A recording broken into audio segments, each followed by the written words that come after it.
افغانستان کی سرزمین پر امریکہ سمیت 48 ملکوں کے غاصبانہ بوٹ دندنا رہے تھے، لیکن اس کی فضاؤں سے جو گولہ بارود کی بارش برسائی جاتی تھی اس کا مرکز پاکستان تھا۔ امریکی کانگریس کے سامنے پیش کی جانے والی ہماری 18 ماہ کی کارکردگی کی یہ رپورٹ بتاتی ہے کہ امریکہ نے پاکستان کے 3 ہوائی اڈوں پر ایک ایسا ریڈار سسٹم نصب کر دیا تھا جو پورے پاکستان کی فضائی نگرانی کر سکتا تھا۔ اس ریڈار سسٹم کی چھاؤں میں ان 3 ہوائی اڈوں سے 57,000 دفعہ امریکی جہازوں نے اڑان بھری اور افغان ملت اسلامیہ کے ان جانبازوں اور شہریوں پر بم برسائے جو امریکہ سمیت 48 ملکوں کے غاصبانہ قبضے کے خلاف لڑ رہے تھے۔ جب کسی علاقے پر زمینی اور فضائی دونوں اطراف سے حملہ ہو تو لوگ جان بچا کر بھاگتے ہیں۔ جدید دور میں جب کبھی جنگ ہوئی ہے تو انسان پڑوسی ملکوں کی سرحدیں عبور کر کے وہاں پناہ کی تلاش میں ہجرت کرتے رہے۔ تازہ ترین جنگ جو روس اور یوکرین کے درمیان برپا ہے، اس کے نتیجے میں ابھی یورپی ممالک میں 78 لاکھ یوکرینی مہاجر رجسٹرڈ کیے جا چکے ہیں۔ یہ اس لیے ممکن ہوا کہ یورپی یونین کے تمام ممالک نے ان کے استقبال کے لیے اپنے دروازے کھول دیے، لیکن جب افغانستان پر حملہ ہوا تو اس رپورٹ کے مطابق امریکہ کا ساتھ دینے کے لیے پاکستان نے افغانستان اور ایران کی سرحد پر 1,15,000 سپاہی تعینات کر دیے۔ ایران کی سرحد پر بھی اس لیے تعینات کیے گئے کہ کہیں کوئی بھولا بسرا یا بھٹکتا ہوا افغانی ایران کے راستے پاکستان میں داخل ہونے کی کوشش نہ کر سکے۔ بہانہ یہ تھا کہ ہم القاعدہ اور طالبان کے لوگوں کو پکڑنے کی کوشش کر رہے ہیں، مگر بنیادی مقصد پاکستان اور افغانستان کے عوام کے درمیان نفرت کی خلیج کو گہرا کرنا تھا۔ یہ انگریز کا 100 سال پرانا خواب تھا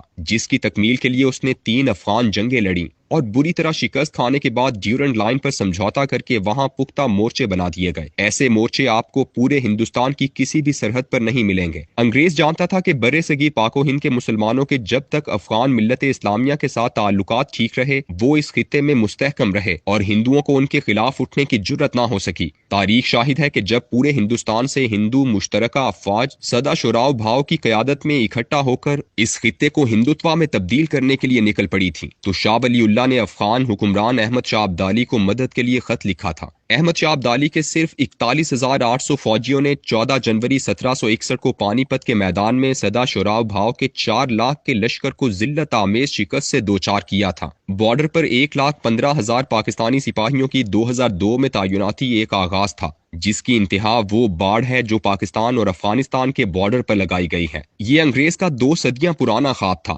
جسے پورا کیا گیا۔ باڑ لگانے والے خوب جانتے تھے کہ یہ لکیر بالکل غیر فطری ہے اور انگریز نے عسکری اہمیت کے نقطہ نظر سے کھینچی تھی۔ قبیلہ ایک جانب آباد ہے تو اس کے کھیت اور ضروریات زندگی کے مراکز دوسری جانب، یہاں تک کہ لوگ ایک طرف رہ گئے اور پینے کے پانی کے قدیم کنویں دوسری جانب۔ افغانستان میں برپا کی جانے والی دہشت گردی کے خلاف جنگ سے ہمارا کوئی جذباتی واسطہ تھا اور نہ ہی کوئی ہماری سالمیت کا مسئلہ اس سے وابستہ تھا۔ یہ ایک جنگ تھی جو ہمارے ایک پڑوسی ملک پر تھوپی گئی تھی، مگر ہم اس جنگ میں صرف اور صرف امریکی دباؤ اور پیسے کے لالچ میں کودے۔ پہلے ذکر کر چکا ہوں کہ ہماری سالانہ امریکی امداد $1 کروڑ سے بڑھا کر $1 ارب سے بھی زیادہ کر دی گئی۔ اس جنگ میں شمولیت کے بدلے میں جہاں پاکستان نے امریکیوں کے ساتھ مطالبات مانے تھے، وہیں ان کے سامنے اپنے مطالبات کی بھی فہرست رکھ دی۔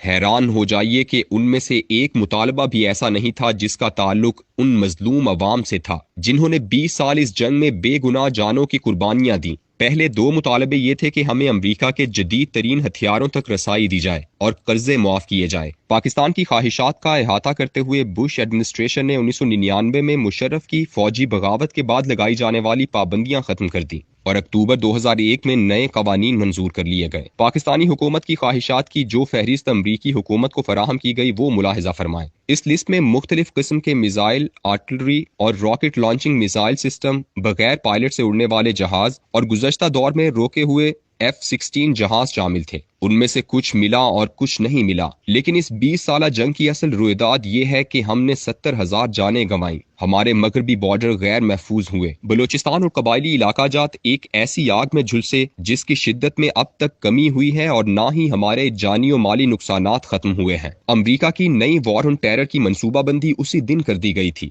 جب وہ افغانستان سے ذلت آمیز شکست کے بعد نکل رہا تھا۔ یہی وجہ ہے کہ اس نے پاکستان سے ایک بار پھر ویسی ہی مدد چاہی تھی جیسے اسے 2001 میں مشرف حکومت سے ملی تھی، تاکہ وہ پاکستان میں بیٹھ کر افغانستان کو مسلسل بے سکون کر سکے۔ امریکہ اسے نگرانی کا نام دیتا ہے۔ اسی امریکی فرمائش سے متعلق جب وزیر اعظم عمران خان سے سوال کیا گیا تو اس نے اپنا بہت زیادہ مشہور ہونے والا فقرہ ایبسلیوٹلی ناٹ بولا۔ اس دن کے بعد سے امریکہ اور عمران کے تعلقات آج تک ٹھیک نہیں ہو سکے۔ امریکہ افغانستان سے جانے لگا تو اسے پاکستان میں ایک ٹھکانے کی امید تھی، وہ تو اسے نہیں مل سکا، مگر اس کے ساتھ کام کرنے والے 1,40,000 افغانیوں اور دیگر قوموں کے افراد کو براستہ پاکستان، امریکہ اور یورپ پہنچایا گیا۔ طالبان حکومت نے چند ماہ بعد ہی وہاں پر موجود ٹی ٹی پی کے ارکان کو پاکستان میں پرامن طریقے سے آباد کرنے کے لیے حکومت پاکستان سے مذاکرات شروع کروائے۔ پاکستانی حکومت اور اسٹیبلشمنٹ دونوں اس منصوبے میں پوری طرح شریک تھے۔ پاکستان نے 3,000 سے زیادہ گرفتار لوگوں کو رہا کر دیا، یہاں تک سوات کا ریڈیو چلانے والے مسلم خان کی پھانسی کی سزا بھی معاف کروائی گئی۔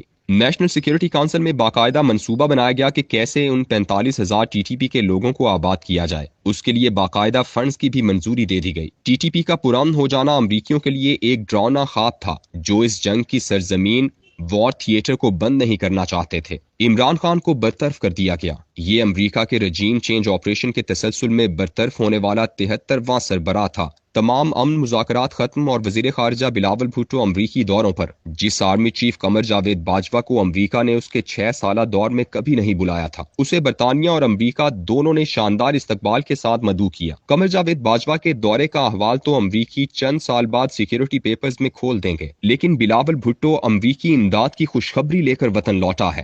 یہ امداد اس شرط پر دی جا رہی ہے کہ ہم اپنے مسلمان افغان بھائیوں سے لڑیں۔ ایسا ہوا تو زمین وطن پھر ایک طویل عرصے کے لیے آگ و خون میں نہلائی جائے گی۔ امریکی امداد جس سے حکمرانوں اور اسٹیبلشمنٹ کے پیٹ بھریں گے، مگر اس کی قیمت پاکستانی عوام چکائے گی۔ ختم شد۔